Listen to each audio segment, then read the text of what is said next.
जय हिंद दोस्तों, रक्षित खन्ना के इस चैनल में आपका स्वागत है। दोस्तों, आज के इस वीडियो में मैं आपको कुछ इंपॉर्टेंट इन्फॉर्मेशन दूंगा। सबसे पहली इन्फॉर्मेशन है आपकी अक्टूबर की पेंशन को लेके और 4 महीने के डीआर के एरियर को लेके। दोस्तों, कुछ पेंशनर ने यहाँ पे क्वेश्चन पूछे हैं, तो सबसे पहले मैं आपको इसके आंसर दूंगा, ये समझाऊंगा, फिर मैं आपको कुछ और इंपॉर्टेंट इन्फॉर्मेशन दूंगा। सबसे पहले यहाँ पे क्वेश्चन लेते हैं जो पेंशनर लिखते हैं। Pension is credited on 31/10। दोस्तों, पेंशनर लिख रहे हैं कि हमें पेंशन मिल गई थी अक्टूबर की 31 तारीख को, लेकिन आज 1 तारीख को भी हमें डीआर का एरियर मिला है।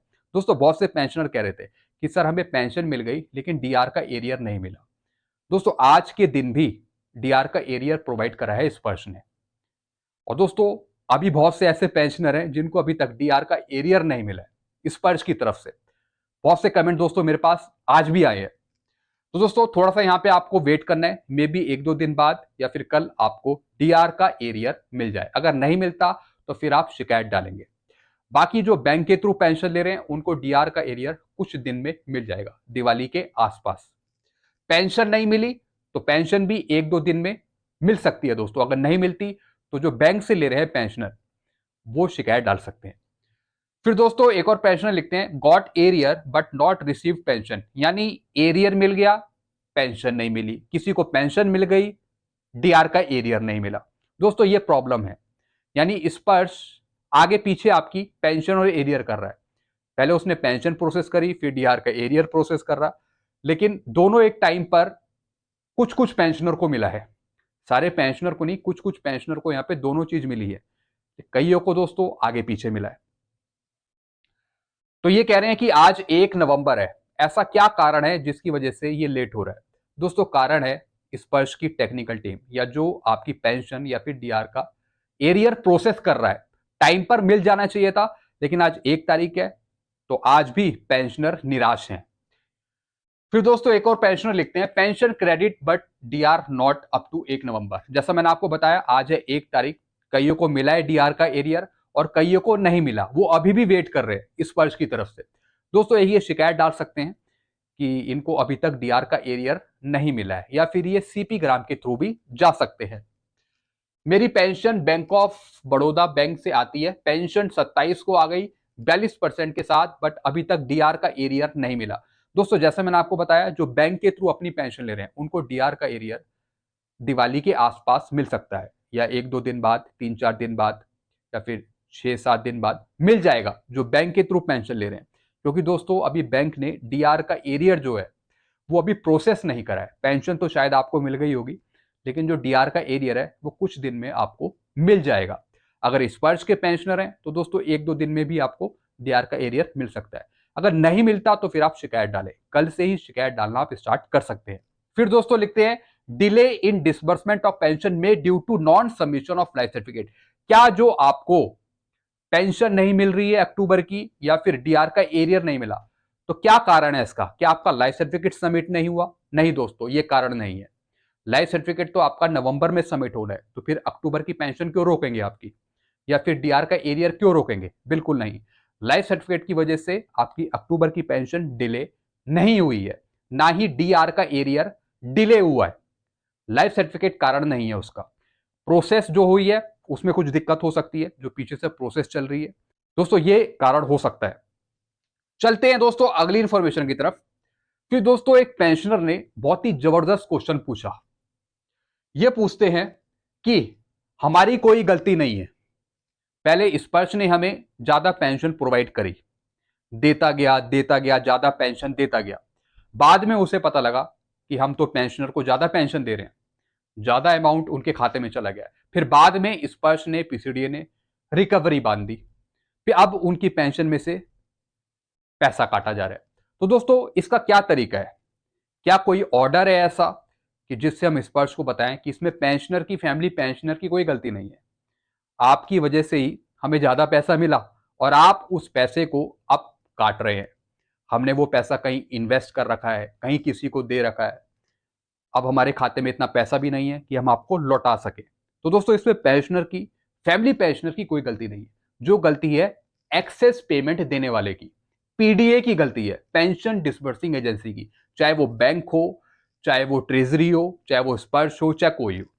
तो दोस्तों, इसके बेस पर कोर्ट केस हो सकता है, कुछ ऑर्डर ऐसे लगाए जा सकते हैं जिससे पेंशनर की रिकवरी ना हो। लेकिन दोस्तों अभी फिलहाल डिपार्टमेंट रिकवरी कर रहा है और दोस्तों हम भी रिकवरी करते हैं, हमारे पास भी ऑर्डर है लेकिन हम भी रिकवरी करते हैं। अगर हम भी गलती से आपके खाते में ज़्यादा पैसा दे देते हैं तो दोस्तों हमारे पास ये अथॉरिटी है कि हम आपकी रिकवरी कर सकें, एक्स्ट्रा पैसा कोई ज़्यादा ना जा पाए आपके खाते में।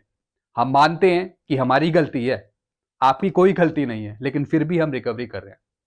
दोस्तों अगर कोई कोर्ट का ऑर्डर आप इंडिविजुअली करते हैं तब आप उसे दिखाकर अपनी रिकवरी रोक सकते हैं अगर आप खुद केस कर रहे हैं।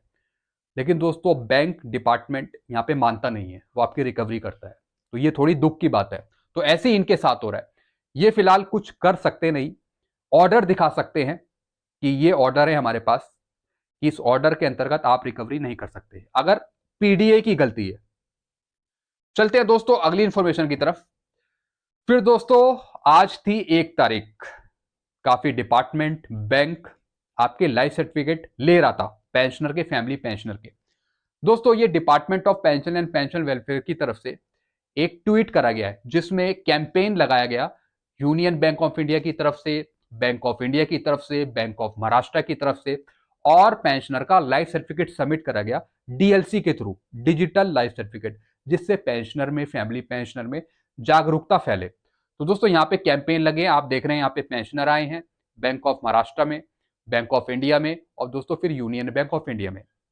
फिर दोस्तों ये जो इमेज है, ये जो आप पिक्चर देख रहे हैं, ये हमारे डिपार्टमेंट की है। आज हमने भी पेंशनर के लाइफ सर्टिफिकेट लिए, फैमिली पेंशनर के लाइफ सर्टिफिकेट लिए और उनका लाइफ सर्टिफिकेट सबमिट किया।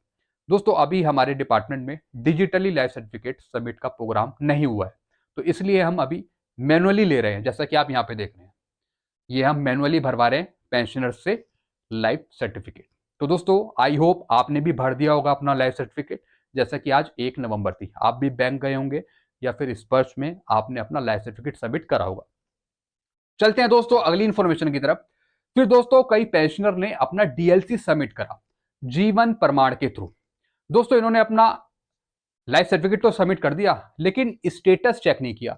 स्टेटस में नीचे आ रहा लिखा हुआ your digital life certificate has not been accepted by bank. दोस्तों मैं आपको पहले भी समझा चुका हूं, आप अपना लाइफ सर्टिफिकेट का स्टेटस जरूर चेक करें। पहले आप ये भी देख लें कि आपका माइग्रेशन हुआ या नहीं हुआ है।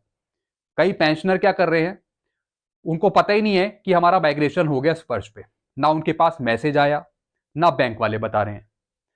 तो इस चक्कर में वो बैंक में अपना लाइफ सर्टिफिकेट दे रहे हैं, और बैंक वाले भी कितने मूर्ख हैं, कितने बेवकूफ हैं कि वो लाइफ सर्टिफिकेट ले रहे हैं, वो पेंशनर का लाइफ सर्टिफिकेट एक्सेप्ट कर ले रहे हैं। और दोस्तों क्या डाल रहे हैं वहां पे, बैंक का नाम पंजाब नेशनल बैंक, बल्कि माइग्रेशन हो गया स्पर्श पे। तो दोस्तों लाइफ सर्टिफिकेट स्पर्श पीसीडी एक्सेप्ट करेगा, बैंक थोड़ी करेगा। तो दोस्तों ये दिक्कत हो रही है नॉलेज नहीं होने की वजह से। तो पेंशनर को सबसे पहले पता होना चाहिए कि उसका माइग्रेशन हुआ या नहीं हुआ, वो बैंक से पेंशन ले रहा है या स्पर्श से ले रहा है। अगर स्पर्श से ले रहा है तो स्पर्श पे सबमिट करेगा, अगर बैंक से ले रहा है तो बैंक में जाकर सबमिट करेगा। तो दोस्तों कई पेंशनर गलती कर रहे हैं, उनका माइग्रेशन हो गया स्पर्श पे, लेकिन वो डिजिटल लाइफ सर्टिफिकेट जो सबमिट कर रहे हैं उसमें बैंक चूज कर रहे हैं, बैंक का नाम दे रहे हैं। ऐसी गलती मत करिए, पहले आप पता करिए। स्पर्श पे हो गया तो दोस्तों स्पर्श ही यहाँ पे आएगा आपका, डिसबर्सिंग एजेंसी। ऐसी दोस्तों इन्होंने सबमिट किया, इनका अभी प्रोसेस में the digital life certificate will be subject to acceptance by your pension processing centre. यानी इन्होंने जो अपना लाइफ सर्टिफिकेट सबमिट किया वो किसके अधीन है, स्पर्श के पीसीडीए के। तो इनका लाइफ सर्टिफिकेट स्पर्श पीसीडीए अप्रूव करेगा। तो अपना स्टेटस जरूर चेक कर लें अगर आप डीएलसी सबमिट करें, और डीएलसी दोस्तों आपका आधार बेस्ड है, आधार के थ्रू आपका सबमिट होगा, जिसमें आप फेस ऑथेंटिकेशन या फिर फिंगरप्रिंट देकर अपना लाइफ सर्टिफिकेट सबमिट कर सकते हैं। चलते हैं दोस्तों अगली इंफॉर्मेशन की तरफ। फिर दोस्तों कई पेंशनर ने, फैमिली पेंशनर ने कॉमन सर्विस सेंटर जाकर अपना लाइफ सर्टिफिकेट सबमिट करा और तुरंत उनका लाइफ सर्टिफिकेट सबमिट हो गया। जैसा कि आप यहां पे देख रहे हैं, आधार बेस से इन्होंने अपना लाइफ सर्टिफिकेट सबमिट किया और इनकी अगली ड्यू डेट भी आ गई 30 नवंबर 2024। यानी आज सबमिट किया और अगले साल की आ गई ड्यू डेट 30 नवंबर 2024। तो दोस्तों आप सीएससी सेंटर जाकर भी करवा सकते हैं, बहुत ही आसान तरीका है, आपको वो लाइफ सर्टिफिकेट सबमिट कर देंगे अगर आप नहीं कर सकते। चलते हैं दोस्तों अगली इंफॉर्मेशन की तरफ। फिर दोस्तों पूर्व सैनिकों के लिए खुशखबरी, रानी पोखरी में खुली सीएसडी कैंटीन, अब नहीं लगानी पड़ेगी देहरादून की दौड़। दोस्तों रानी पोखरी में सैनिकों के लिए सीएसडी कैंटीन की सुविधा उपलब्ध नहीं थी, जिसमें जो भूतपूर्व सैनिक थे वो देहरादून आते थे, दूसरी जगह आते थे सामान लेने। लेकिन दोस्तों पूर्व सैनिकों की मेहनत की वजह से और जो इन्होंने आवाज उठाई सीएसडी कैंटीन खोलने के लिए, तो दोस्तों आज वो पूरी हो गई। जैसे कि आप यहाँ पे देख रहे हैं, यहाँ पे उद्घाटन कर रही हैं शहीद जोगेंद्र सिंह चौहान की पत्नी किरण चौहान ने ये उद्घाटन किया सीएसडी कैंटीन का। सीएसडी कैंटीन खुलने से अब पूर्व सैनिकों को देहरादून या फिर रायवाला समेत अन्य जगहों की दौड़ नहीं लगानी पड़ेगी। बिल्कुल दोस्तों, अगर ऐसे एरिया में सीएसडी कैंटीन खुल जाती है जिसमें भूतपूर्व सैनिक जा पाए, तो दोस्तों ये बहुत अच्छी बात होती है, क्योंकि कई सालों से अगर वहां पे सीएसडी नहीं है तो जो वहां के भूतपूर्व सैनिक हैं वो दूसरे शहर में जाके दूसरी जगह जाके वो सामान लेते हैं, तो उनको बहुत दूर पड़ता है। तो इसलिए अगर आपकी आवाज मांग उठती है सीएसडी कैंटीन खोलने के बारे में, तो दोस्तों ये बहुत अच्छी बात है। चलते हैं अगली इंफॉर्मेशन की तरफ। फिर दोस्तों एक पेंशनर है जो लिखते हैं, सर आज हम बैंक गए थे जिसमें स्पर्श में माइग्रेशन हुआ बट पासवर्ड आईडी नहीं मिला बैंक अकाउंट। सर बैंक वाले बोल रहे हैं कि सर लाइफ सर्टिफिकेट स्पर्श वालों के लिए हमारे पास। दोस्तों कई पेंशनर है, फैमिली पेंशनर है जिनका माइग्रेशन हो गया स्पर्श पे, लेकिन उनको अभी तक यूजर नेम पासवर्ड नहीं मिला, और जब वो बैंक जा रहे हैं अपना लाइफ सर्टिफिकेट देने, तो बैंक वाले मना कर रहे हैं कि जो स्पर्श के पेंशनर है या फिर जिनका अकाउंट स्पर्श में चला गया, हम उनका लाइफ सर्टिफिकेट नहीं लेंगे। दोस्तों थोड़ा सा यहाँ पे आपको वेट करना है यूजर नेम पासवर्ड का, या फिर आप ई पीपीओ के जरिए अपना लाइफ सर्टिफिकेट सबमिट कर सकते हैं अगर आपके पास ई पीपीओ नंबर है 12 डिजिट का। क्योंकि दोस्तों कई बैंक हैं जो आपको मना करेंगे, वो इसलिए क्योंकि आपका माइग्रेशन हो गया स्पर्श पे, अब कोई भी डाटा बैंक के पास नहीं है, वो स्पर्श में चला गया। तो दोस्तों ज्यादातर आपकी कोशिश ये होनी चाहिए कि जो आपका लाइफ सर्टिफिकेट है वो स्पर्श में सबमिट हो, क्योंकि आपका माइग्रेशन और जो आपका अकाउंट है वो स्पर्श में गया है। तो मुश्किल है कि यहाँ पे बैंक कुछ करे, लेकिन फिर भी आप जा सकते हैं बैंक, क्योंकि आपके पास कुछ भी नहीं है अभी। सबसे पहले आप स्पर्श का पीपीओ नंबर पता लगाने की कोशिश करें अगर आपके पास ई पीपीओ नंबर नहीं है। स्पर्श का पीपीओ नंबर 12 डिजिट का या फिर ई पीपीओ 12 डिजिट का, उसके साथ आप अपना लाइफ सर्टिफिकेट सबमिट करेंगे स्पर्श पे।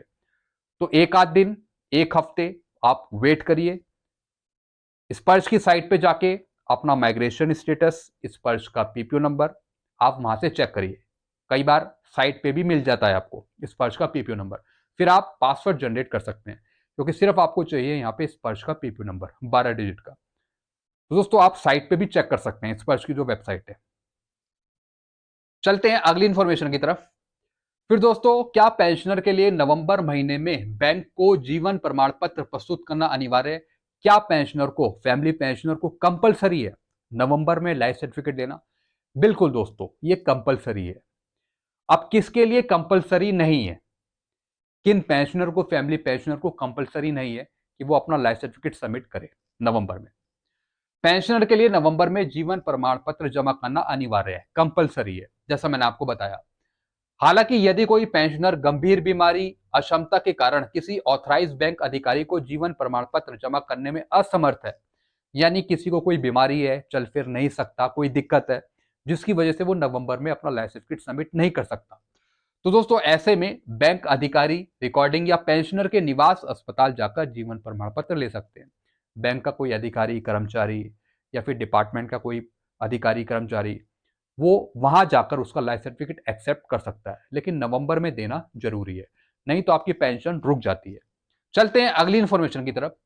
फिर दोस्तों वीर बहादुर सिंह जी का एक और योगदान, अन्ना हजारे जी से इन्होंने बात करी, भूतपूर्व सैनिकों की समस्याओं के बारे में बताया, और आगे आने वाले दिनों में वीर बहादुर सिंह जी की टीम क्या करने वाली है इसका प्लान भी अन्ना हजारे जी को बताया। हो सकता है दोस्तों अन्ना हजारे जी का सहयोग कुछ काम आ जाए भूतपूर्व सैनिकों के। आदरणीय अन्ना हजारे जी को उनके गांव रालेगढ़ सिद्धि जाकर ओआरओपी की विसंगति और अन्य भेदभाव की जानकारी दिया, जैसा कि आप देख रहे हैं। अभी मैं आपको एक वीडियो भी दिखाऊंगा। 4 नवंबर को छोटू राम स्मारक हरियाणा से पद यात्रा कर 6 नवंबर को शहीद स्मारक से प्रधानमंत्री के निवास तक जेसीओ एनसीओ ओआरएस द्वारा किए जा रहे मार्च की जानकारी दिया। यानी दोस्तों प्रधानमंत्री के निवास तक इनका प्लान है जाने का, और दोस्तों काफी संख्या में। तो दोस्तों अन्ना हजारे जी से ये गुजारिश करिए कि आप भी हमारे साथ आइए और एक पत्र तैयार करिए, एक लेटर तैयार करिए प्रधानमंत्री निवास तक जाने के लिए। जल्दी अन्ना हजारे जी की कोर टीम इस संबंध में बैठक करेगी। ज्ञापन की सभी कॉपी भी दिया है। प्रधानमंत्री जी को पूर्व सैनिकों से मिलने के लिए पत्र अन्ना हजारे जी लिखेंगे, यानी जो भूतपूर्व सैनिक हैं वो प्रधानमंत्री जी से मिल पाए, कुछ दे पाए उन्हें। तो इसके लिए मांग करी है अन्ना हजारे जी से कि आप एक पत्र लिखे भूतपूर्व सैनिकों के पक्ष में। अन्य प्रस्ताव पर इनकी कोर टीम काफी सकारात्मक है और जल्द निर्णय लेगी। जो इनकी टीम है काफी पॉजिटिव है और अच्छे विचार यहाँ पे रख सकेगी। तो दोस्तों एक मैं आपको वीडियो दिखा रहा हूं जिसमें वीर बहादुर सिंह जी अन्ना हजारे जी के समक्ष कुछ बातें रख रहे हैं भूतपूर्व सैनिकों के लिए। आप पहले ये वीडियो सुने दोस्तों। क्या हुआ कि अधिकारी वर्ग हैं वो सारे के सारे मलाई चाट गए, हम लोगों को कुछ नहीं मिला। आप आपके ही शब्द में कहता हूँ, काले अंग्रेज आप जो भाषण देते हो, काले अंग्रेजों ने पूरा हमारा अधिकार छीन लिया। हम लोगों ने रामलीला ग्राउंड में आपको बुलाया था, आप आ नहीं पाए थे, वहाँ बहुत बड़ा प्रदर्शन किया। लेकिन हम उसके बाद हमने रिवाड़ी में जहाँ प्रधानमंत्री जी ने 2013 में प्रदर्शन किया था, उसी ग्राउंड में उससे ज्यादा भीड़ के साथ जयसिंह वार ने प्रदर्शन किया। अब हम सरकार सुन नहीं रही है हमारी, न बात कर रही है, न बुला रही है, न कोई संज्ञान ले रही है। तो हम लोग छोटे लाल स्मारक है हरियाणा में, रोहतक जिला में, वहां से 4 को पदयात्रा शुरू कर रहे हैं पूरे देश के लोग। 6 को दिल्ली पहुंचेंगे और 6 को शहीद स्मारक से प्रधानमंत्री के घर के लिए जाएंगे। उनको एक चिट्ठी दे के आए हैं कि हम लोग आ रहे हैं, आपका जो घर है फिल्म हीरो हीरोइनों के लिए खुला है, क्रिकेटरों के लिए खुला है, लेकिन देश के सैनिक साधारण सैनिकों के लिए नहीं खुला है। तो आप दरवाजा खोल के रखें, हम लोग 6 नवंबर को आपके घर आए। हम आपके आशीर्वाद के साथ साथ आपसे अनुनय आग्रह करने आए हैं कि आप हरी झंडी दिखाएं, छोटू राम स्मारक आके या शहीद स्मारक आके वहां से हमें अपना नेतृत्व दें। तो दोस्तों आपने यहाँ पे देखा वीर बहादुर सिंह जी ने पूरी स्टोरी समझाई श्री अन्ना हजारे जी को कि जो हमारी टीम है उसका आप नेतृत्व करें, हमारे साथ आए और जो भूतपूर्व सैनिकों की मांगे हैं, जो गलती करी है भारत सरकार ने, उसके समक्ष कुछ करें आगे। दोस्तों ये बहुत अच्छी बात है। आप जानते हैं श्री अन्ना हजारे जी को कितना योगदान रहा है इनका, और हम यही चाहते हैं कि जो भूतपूर्व सैनिकों की मांगे हैं वो कहीं ना कहीं अन्ना हजारे जी के द्वारा भारत सरकार तक पहुंचे और अन्ना हजारे जी भी इस कार्यक्रम में भाग लें। तो दोस्तों हम ये उम्मीद करते हैं कि श्री अन्ना हजारे जी इस कार्यक्रम में भाग लें और जो भी जाने का प्रोग्राम है प्रधानमंत्री आवास तक, उनका जो भी पूरा कार्यक्रम है वो अन्ना हजारे जी के द्वारा आगे जाए। तो दोस्तों ये कुछ इन्फॉर्मेशन थी जो मैंने आपको समझाई। आपके क्या विचार हैं इस पर आप नीचे कमेंट कर सकते हैं। वीडियो आपको अच्छा लगता है या फिर और कुछ पूछना हो आपको तो नीचे कमेंट कर सकते हैं। तब तक के लिए दोस्तों मैं वीडियो यहीं खत्म करूंगा। Thank you so much.